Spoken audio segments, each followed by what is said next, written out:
So, occasionally you struggle to get your point across on the phone or when you're networking, or maybe your presentations are not met with the most enthusiastic responses.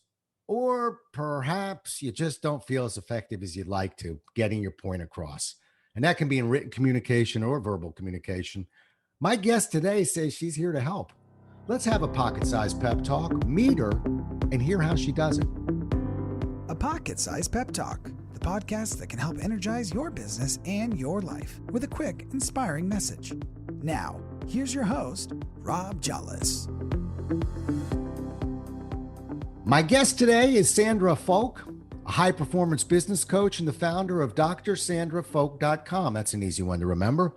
A business communications training company is what she runs, and she works with business executives, a wide range of industries. I looked at them there. There's a lot of them. And she basically ensures successful outcomes in their oral and written communication. And ultimately, that enhances the impact that anybody's going to have in business situations. That caught my attention. And that's why I wanted to have her on the show. So welcome to the show, Sandra. Thank you. I'm glad to be here. Yeah, all the way from Toronto. We were talking about Toronto before we went on the air here. So what a wonderful city. I do have to get back there for sure. But so Toronto's talking to Washington, D.C. today. Now, I looked and I've always loved this phrase as a salesperson. Unfortunately, somebody already had it as their podcast name, but I've always loved the name Everyone Has a Story as a podcast name. Well, we are on Pocket Sized Pep Talk. But everyone does have a story. And I'm very curious how you became involved in this business communication coaching type business. What brought you here? That is really a good question to ask me, because I was a professor of education at the University of Toronto, and I was involved in math education actually for elementary school. And I received a phone call from a woman who knows me and said, I have a gentleman who's looking to improve his account executive business writing skills. And I said, why did you call me? And she said, because I know you're very entrepreneurial. And that was how I got started. I met with this man. I had lunch with him and his partner. And I said, and he was impressed because I was Dr. Sandra Folk. And I said to him, if you want me to improve your account executive's business writing skills, then it'll be very expensive to fly me to 7 different cities where your business is. Why don't you let me design an online program for you? And that's how I got started. I knew nothing about designing online. However, I did know about curriculum design and how to grab people's attention and what people needed in order to help them become better at what they do. And that's how I got started. And so I loved it. I tried it out. It worked. I was very successful, improved their skills within 6 months, 80%. And then I said to someone I know, do you think I could do more of this in business? And they said, yes. And that's how I got here. And so I did that. And now I've transitioned to doing business communication coaching with executive and high performing employees in large organizations. Excellent. And that's how I'm here. Yeah. Well, it's not as unusual as you may think, although people don't realize this. As you get further in your career, folks, you will realize it, that people have heard me say this from time to time, but usually, just like a book, a career will tend to find you. You won't find the career. So you want to be in, it's sort of like you want to be in the stadium taking your swings at bat, but so many stories I hear of people who say, well, I was actually doing this, but it turned out that happened. Sandra, I was an insurance salesman at the age of 22, and I was just in a room waiting for a manager to start a meeting with a whole bunch of apprentice field underwriters. And as fate would have it, I was the guy closest next to the phone. And the phone rang, and it turned out that the managers and the trainer were stuck. They went out for breakfast and somebody double parked behind them. So they asked me to get up and do something, but don't tell them that we're stuck. So I had done some acting, and we had some sales scripts. I figured I'll direct a sales script the way I would an actor. And anyway, they came into the room and they didn't realize it, but I knew where I was going from that minute forward, which was I love the feeling of being up in front of this room. I like taking sort of the acting skills that I have and moving them this way. Right. But I didn't know. I'm not sure I knew how to spell the word trainer. I never thought of being a corporate trainer. It found me, and that found you. And then, of course, part A, I guess, is it finds us, and part B is we find success with it. So, we get that feedback. And I think you kind of got that rush and that high from it, it sounds like, once you got put into that position. I did. And I think sometimes we're just ready at that right moment in time in our lives. Yeah. The door opens for you, and Yeah. then you walk through it because it's open for you. Yeah. Yeah. And that's it. Yeah. And remember that, folks, because it's not, that door's not going to bang you across the head, but it'll present itself. You got to listen. You got to keep your eyes open. Sometimes, we miss those signals. We figure it out 20 years later. You know what? I probably should have jumped on that when I had my opportunity. But so let's make sure we're listening. Okay. So you're out there and you're helping executives and to communicate better. And let's boil it down a little bit. I'm a process guy. So I'm motivating and inspiring people is wonderful, but I love to leave them with some sort of process or technique. So on your end, and I'm in the field of communications as well, but I would love to hear it from you. What would be, one or two of the most important things that you'd want me to remember when you're communicating with me? And let's start with in writing. So in my writing, boy, give me one or two strong tips that I could remember. Okay, Rob, what I'd like to do though, when you say about writing is just one aspect of communicating. And presenting, I look at communicating as whether it's writing or speaking or presenting, as under the umbrella of communication. You find that you think the skills transfer to both of them? Yes, I do. Oh, okay. Keep going. The stage is yours. Tell me more about that. Okay, so I think the key thing that people need to think about is, first of all, you need to stop before you open your mouth, before you start to tap on your computer and write something. You need to stop. And why do you need to stop? You need to think about your audience. That is critical because you need to understand who they are. What are their needs? What are their expectations? What are their pain points? How are you going to meet their needs? How are you going to figure out what's their pain points so that you can give them what they're looking for from you? So it's not about you, it's about them. That's the critical piece. And then you need to plan. You need to plan. And that's also really important. The second important part of my tip here is your words. So the words are key because the words you choose when you write to people, or you present in a meeting, or you're doing a big presentation in front of 500 people, or whatever it is, one-to-one in a meeting, it's always about those words that you use. And if the words don't connect with them, if they don't resonate, you will lose them. You will definitely lose them. So you need to be persuasive. You need to motivate them. You need to be powerful. And you need to think about being precise. And to me, those are the two major things that anyone, and that's what I try to get the people I work with to stop. Don't say anything, just stop. And then think about, plan. Figure out before you go to a meeting, before you do anything, before you write an email, stop, think about it. And there's two other key things involved. And I call this my 4 pillars of effective communication. The first thing that you have to think about is your outcome. I use the metaphor of a road trip. So if you're planning a road trip and you want to get to a certain place, you take a map and you look at it and you say, oh, here's where I want to be. So that's your outcome. And then you now can come back to your starting point, which is where you're going to start on a road trip. And this is your goal. And this is going to lead you as to how you're going to get there. And then the third thing is your audience. And that audience is so important. And then the fourth thing is your words.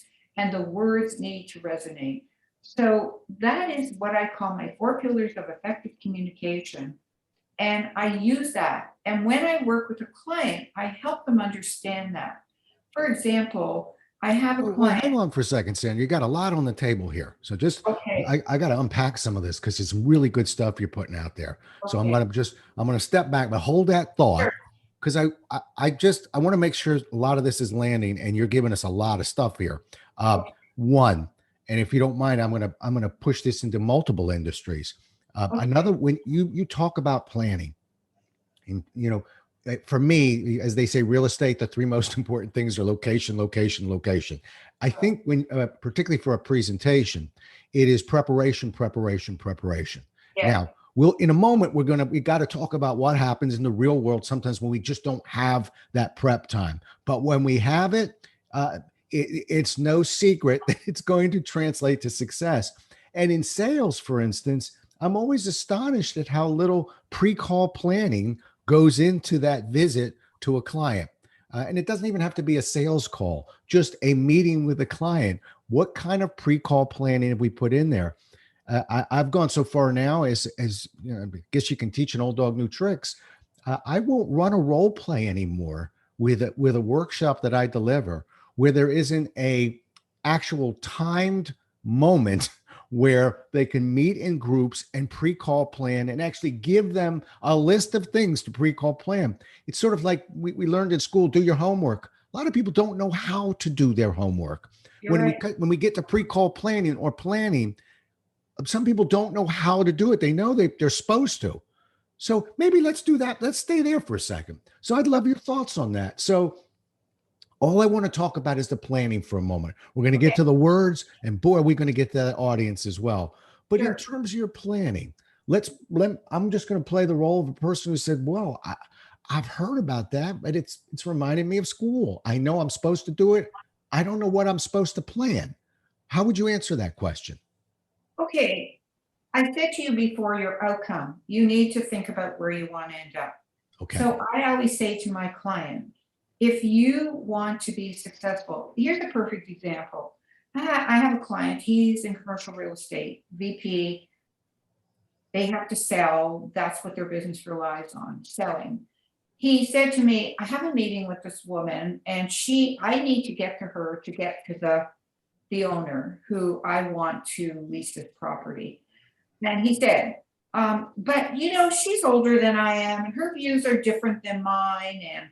And so I don't think I'm going to be able to, convince her. And I said to him, why are you starting off by thinking this negative thought? Yeah. Why don't you think about, oh, here's this woman, she knows a lot of information. I need to get to her in order to get to where I need to end up. And how am I going to talk to her? That is what I call planning. You don't have to sit down and write all this thing out. It's not homework. It's not school. This is just take a few minutes and stop and collect your thoughts and say, I have this person to connect with. What am I going to say to them? Listen to their voice, listen to the way they talk. If somebody talks really quickly and staccato, I know I have to talk that way too. Right. If somebody is quiet and talks very quietly, then that's the way I need to talk. So all it is about jotting down some points and preparing yourself in advance. He did it, what I told him. And he came back to me at our next session and said, Sandra, it worked perfectly. I had the best meeting with her. That's wonderful. And that's all it took was just don't come in with this idea that this is going to happen. You don't Right. know. You also sandwiched in there and very quickly, just a positive outcome. In other words, mentally putting yourself in and thinking about a positive outcome. I have to tell you, I'm again a little late to the party on this one.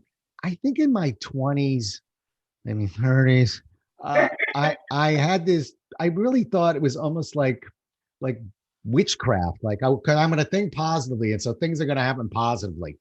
And what I realized, and I can always win this argument with people now because I'm very much a believer in that. I'd simply stop and say, let me put it to you this way. Do you think if we're two people going into the same presentation, you have negative thoughts and you're planning for a negative outcome. I have positive thoughts and I've worked hard, I've prepared hard, and I'm planning for, I see a positive outcome. I see that long-term victory. Even if I'm 3% more effective, who's going to be more effective in that meeting? And oh, by the way, we're not done. We're going to have a bunch of other ideas too. But when we stop looking for home runs and start looking at little pieces, that's why I had to slow you down a little bit, because you have so many good ideas that when you take one of them, people go, that's it? No, that's not it. That's one. And we're going to bundle a bunch of ideas in there. And collectively, they become a great idea. But Yeah. everybody thinks we're going to take a magic wand and go, poof, now you're a communicator. and it's not. So to just get everyone relaxed and just simply keep winning the argument of, do you think looking and planning the ultimate outcome will increase your chances of success or decrease? Increase.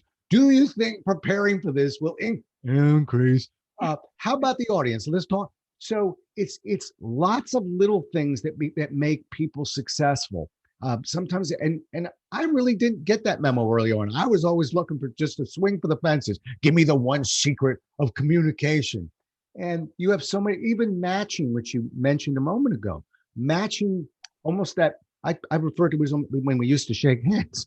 I would always match the pressure of that handshake, because people say, how hard should we shake a hand? Depends on how hard the hand's coming at me. Exactly. But I and it becomes natural. You're matching their communication levels. So many things. Let's talk about the audience for a second. Huge to me. Okay. The audience. Does anything else really matter but the audience, right? So walk me through that a little bit. Okay. So if you're talking about your audience, you need to think about, who's this person on the other end of my meeting? Who am I talking to?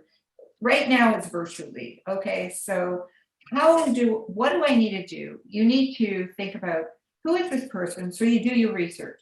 If it's somebody you don't know, you can go online, you can go to LinkedIn, you can Google the person, you can find out who they are if it's a cold call, and then understand who they are, what they do, and look at many different aspects of it. Look at what they need, who they are. And then the other thing is, if it's somebody you have spoken to, think about, what is it that they need in order for me to give them what they're looking for, so that I can make them feel I can help you. And that's what I do when I work with clients. I do a deep needs assessment with them at the very beginning. I do not do anything till I get to know something about this person. What is their problem? And once I know what the problem is, then I can then go back to my drawing board and figure out, how am I going to help this person? And then come back. Yeah. And pause right there, because again, another gem you're just hearing. And I'm astonished at how many people get that wrong. And if you don't believe me, let's queue up your favorite websites, folks, and go look at how many of them get it wrong, because they won't show you the problem. They'll show you the solution. Now, I'm all for a solution. The issue with it is, most people, a very small minority, can connect to the solution. And that's the small minority that says, you know what? I've already gone through the problem. I've decided to fix the problem. I'm now measuring out and figuring out the solution. Good. And I can actually tell you statistically, that's about 8% of the population. Close to 80% of the population saying, I have that problem. I'm not sure I want to fix that problem yet, but I sure do like whining about it.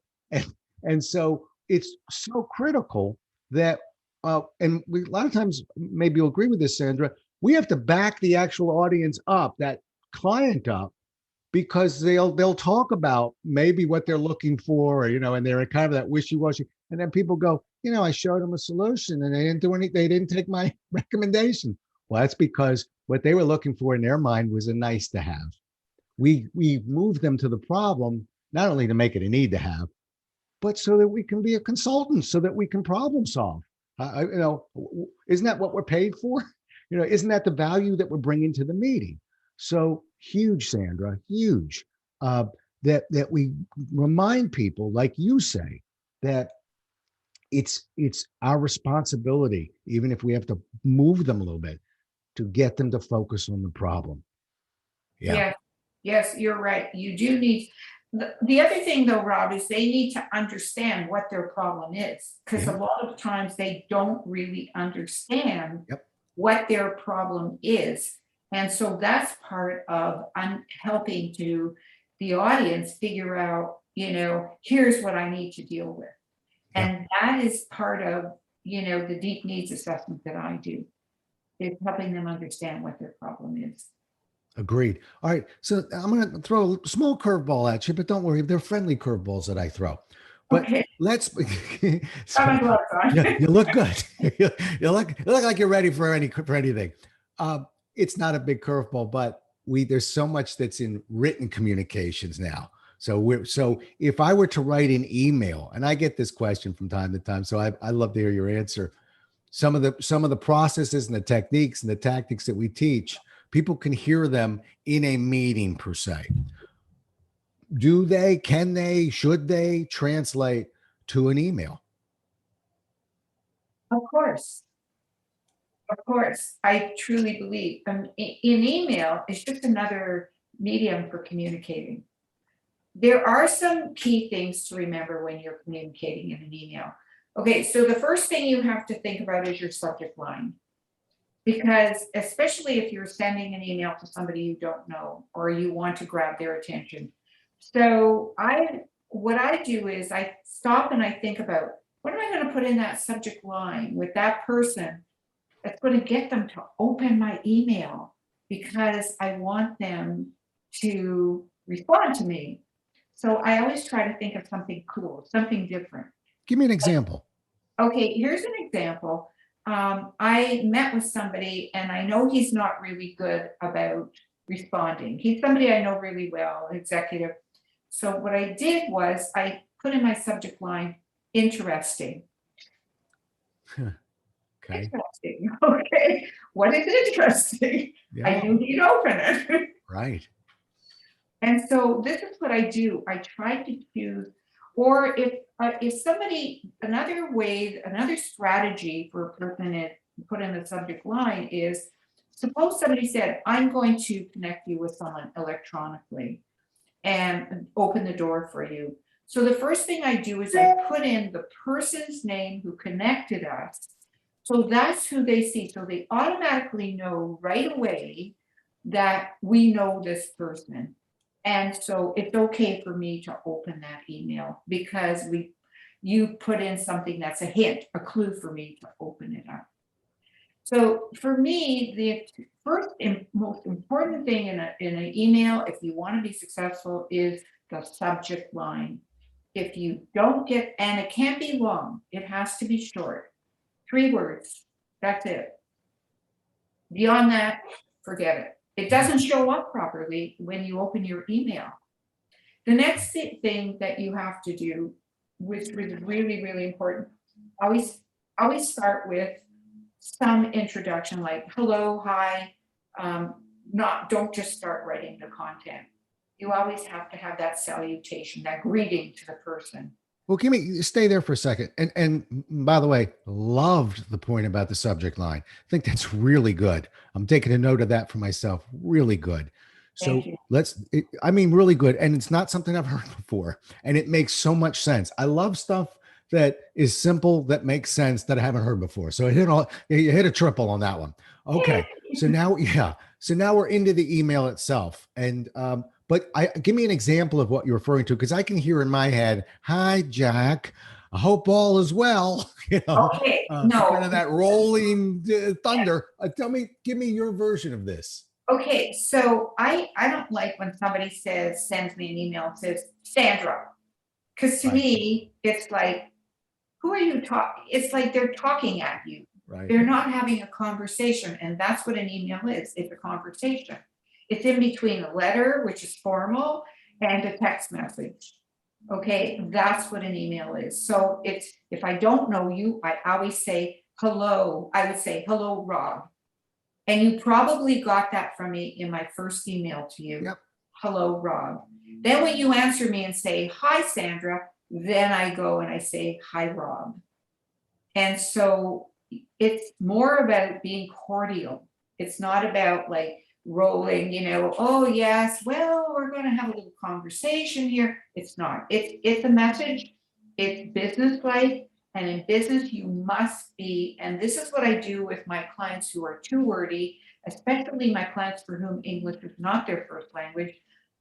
In English, all we want you to do is tell us the facts, don't waste my time, give me what I need to know, and that's it. So an email is either you're giving someone information or you're giving them instructions. That's it. So your opening line must talk about the person, not about you. And so you always want to say something to that person to acknowledge that you're talking to them. So I might say, if it's a person I don't know, it might be to open the door. Oh, I saw your, I saw you on LinkedIn, or I heard your talk, and I was very impressed with it. And then, another sentence after that. The second paragraph is, I'm Sandra Folk. I would love to do a podcast on your site. And this is what I'm looking to do. And here's who I am. I'm a business communication coach. I work with people for whom English is not their first language, and people who are their executives or high performance employees. I'd like to talk to you further. Third paragraph is, here's some suggested time that I could be available. Would you be available to talk to me for a short conversation, 10 minutes? Right. Nobody wants to hear that you're going to talk to them for half an hour. Do you put a time? Do you actually put a time down, like 10 minutes, or do you say? Yeah, okay. I usually say 15, 20 minutes. I'd like to have a short conversation with you. Here's some suggestions. And I always put a date in. And I always tell clients to do that. Put the date in. Be specific. Because if you don't, if you say when it's convenient for you, you're never going to hear back from them. Never, never, never, never. You always have to do that. And then you say to them, and I will follow up with you on this day. If you don't hear back from them, you call them. That's what I do. Yeah. I've always loved that. That's something I used to use some years ago. And even when I was cold calling physically or even on the phone, when I mentioned the fact I would be calling them back in 2 weeks, I always felt it gave me license if I was being screened out to say, I'm trying to reach Jack. He's expecting my call. And I had no problem saying it because I'd sent him, I left him a message or sent him an email saying, if I don't hear from you, I'll call you in 2 weeks. So it's a little gray there, but I always, to me, it worked very well. How many, I know this is a tough question, and I don't know if you've ever counted them, but as crazy as this sounds, I mean, I'm just curious, is there a word count in your head? Is this 40 words? Is this 140 words? Have you ever bothered to count the words that you're putting into that email, that first touch? I think of it more in terms of sentences. Okay. And so, because I think most sentences should usually be about 25 words. Yeah. Okay. All right. So I always think 2 to 3 short sentences in each paragraph. Okay. Opening paragraph, 2 sentences, 3 at the max. Middle paragraph, 2 sentences, 3 max. Closing, probably 1 sentence or 2, and that's it. There's your email. Done. Yeah. And I'm laughing on this side because that was the author in me that actually reared his ugly head. I'm used to speaking in word count when I'm looking at manuscripts, because that's a true reading of a manuscript. It's almost a silly question in an email, and I'm glad you moved it to sentences. But that's what I get. A lot of people like, how long should it be? How long should this be? I don't want to see pages. I'm usually all focused on word count. So good. You redirected me to sentences. That's a smarter way of looking at it. All right, we're coming down the home stretch. let's talk about, and it's funny how we kind of landed in this cold area of cold call or colder communications. Folks, it's easy. Obviously, if we know clients real well or other people real well, we can get away with a little bit more. We can be a little sloppier. Let's put it that way. We cannot afford to be sloppy here. And that's why that subject, that's why that greedy, that's what you're hearing is eliminating that sloppiness and sometimes unconscious incompetency, things we don't know that we didn't know. But we know this, when you're reaching out to somebody who never met you, who's cold, no matter how well we manicure this, we're still not going to be batting 900. We're going to lose a few of these opportunities. So walk me through that a little bit. How do you deal with this can poison the head a little bit when we're getting rejected. How do you deal with that negative voice when we're doing things the right way and we're not getting the outcomes that we're looking for? Well, I think one thing is we need to go back to the drawing table and think about maybe I can do this differently. Maybe I'm not saying the right thing, or maybe I might be approaching. It comes back to your audience again. Have you researched them properly? Have you really looked at what their needs are? And that I think is really important. However, Rob, I want to add this one piece though. From my understanding, it takes 8 touches with someone before you can even get to the sales piece with them, really, if you want to be successful. And my husband is a businessman who is very, very successful. I called him the ultimate salesperson, right? He was very successful in business. And he said, sometimes it would take me a year till I got to a person and made a sale. He had a big company, he sold a beauty supply company. And so he was really, your epitome of sales. He was. And that's what he told me. Sometimes it would be 3 calls, sometimes it could be 30 calls. He had this way of knowing how to read people.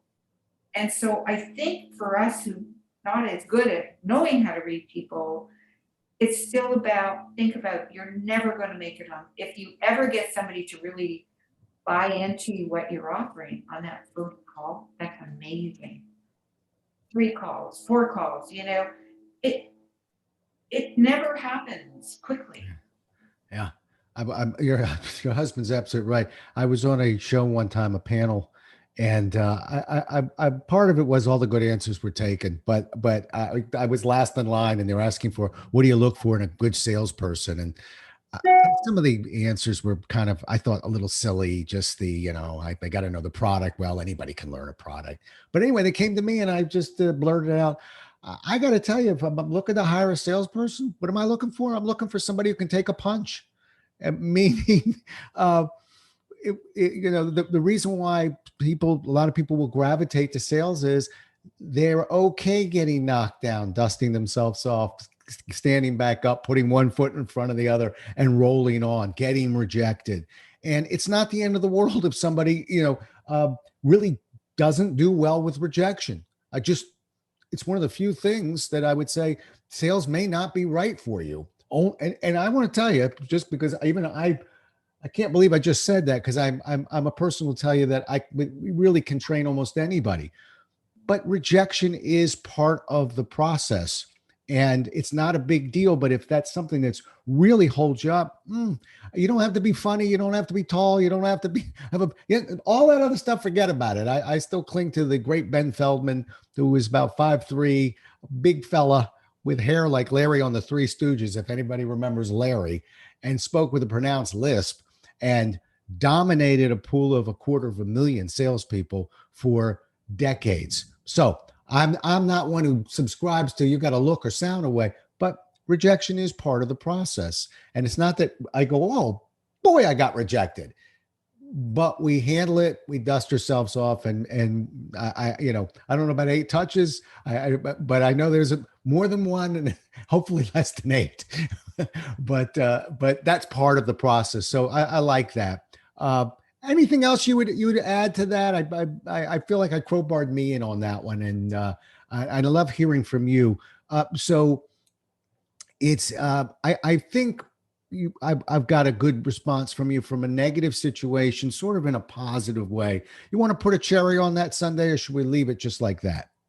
I think that you had asked when you originally sent out those, said to me in an email, do you want to talk about why getting your way? Why getting your way? Why is that important? And I think that this relates to that. This kind of clicked in with me when you were talking just now about why getting your way. So when you're communicating and you want to make that sale, or you're dealing with somebody in a meeting, whatever it may be, it's about getting your way. And how are you going to get your way? And I think you have to think about, you're not always going to get your way every time. It's like being a little kid who, I didn't get my way, I'm going to have a tantrum. So you can't have the tantrum. So you have to think about what are the key things and I thought about this, and what I think about is getting your way is thinking about not you, but brings me back to what I said to you before. It's not about you, it's about them. It's about the audience. It's about planning, doing your research, thinking about what their needs are. What are the words I'm going to use that are going to resonate, to grab their attention? In order for me to get my way, I have to first grab your attention. I have to think about, how do I please you? How do I get to you? And then you get your way. Yeah. That's what getting your way is through your audience, through your words. And then if you do that, that's it. So my final statement is, it's not about you, it's about them. Perfect. And that's how you're going to get your way. Yeah, perfect. And it's funny. I was thinking, I'm not sure I've ever asked anybody to go back, but I felt like there was just a tiny bit more there, and I'm glad we got it from you. I would add to that simply that, and if you listen to what Sandra just told you, when you focus on the audience, when you focus on the other person, the biggest thing we got to make sure of is we just don't get into the victim mode. Learn from it. Even when we fail, if there's a lesson to be learned from it, was it really a failure? So I appreciate your response to that. We have a storm rolling in here in DC. You may be hearing a little bit of some thunder, or either that, or we're coming up with some amazing points and there's thunder going off between us. Right, that's it. It's the thunder going on. While I still have power, I would like to know where listeners can find you and learn about you. They can find me on my website, which is www.dr for Dr. Sandra Folk, SandraFolk.com. I'm Good. sorry I don't have an opportunity for you to see that website address or my email address, because I know people learn by seeing too. It's Sandra at drsandrafolk, FOLK.com. You can find me on LinkedIn. You can reach me on LinkedIn. Just connect with me and I'll be happy to respond to you. I have a lot of materials on my website in my resources section that would be really, really helpful to people related to what I've just spoken about. Beautiful. And is there a way to sign up to get some of your information? In other words, you have a blog or something that in a database that people could join? Yes, I do have an ebook, and I send out a newsletter. Okay. It's a video-based newsletter once a month. And so you can go on my site and you can sign up for the newsletter. You can sign up for my ebook, and you can contact me directly. And so I'll be happy if you have any questions. I have on my website, you can sign up for a meeting with me, and I'll be happy to meet with you. Perfect. And I'll have it up on the show notes as well. Sandra, very grateful for the opportunity to sit down and talk to you. Sometimes I feel like I'm doing a real nice job for the audience, and occasionally like this one, I pick up a few tips for me. So I appreciate that. And I appreciate you. Thank you so much for being on the show. Well, thank you so much for having me. I really enjoyed being here and interacting with you. It's been fun, actually. Good. It's very fun. Very wonderful. All right. Well, you heard a good one, folks. Stay safe. And thanks so much for listening. Thanks so much for listening. If you enjoyed today's show, please rate and recommend it on iTunes, Outcast, or wherever you get your podcasts. You can also get more information on this show and Rob at jollis.com.